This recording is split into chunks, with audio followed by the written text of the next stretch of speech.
My name is Paul Berman. I was diagnosed with Hodgkin's lymphoma type 2Bx.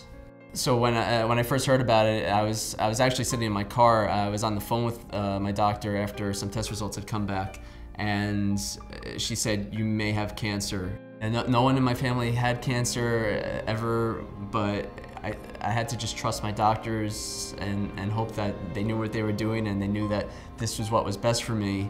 So there was a few aspects during treatment in terms of just getting better. So from a dietary perspective, I wasn't allowed to have any kind of fatty foods, fatty anything, because apparently the tumor feeds off of the fat in your diet. So for the first, I'd say, month and a half after my diagnosis, I was on incredibly low fat, no fat to low fat diets, where my fat intake would have to be limited to less than 10 grams a day.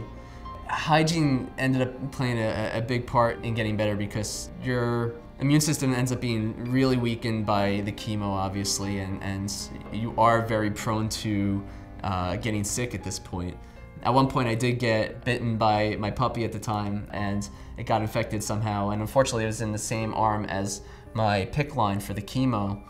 And unfortunately, at first I thought nothing of it, but then the finger started swelling a little bit. I had to go into the oncologist's office, and they realized that, yeah, it's really badly infected, and because it's the same arm, we don't want to take any chances. You should go on an antibiotic right away. And so it was a good thing I went in.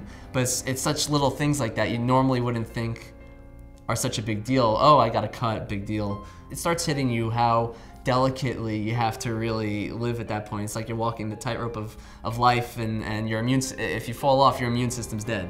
Like, you know, what are you gonna do? Just before I was discharged from the hospital, prior to my chemo treatment, I was introduced to this organization at the time called I2I. I'm too young for this, but is now commonly known as Stupid Cancer.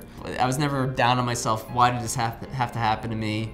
You know, what's that going to get me? It's not really going to help me through it. It's not, you know, lamenting over the fact that I'm 26 at the time and got diagnosed with cancer isn't really going to make it any better. So just have to take the cards that were dealt and get through it. And hopefully the positive attitude helped with the convalescence. But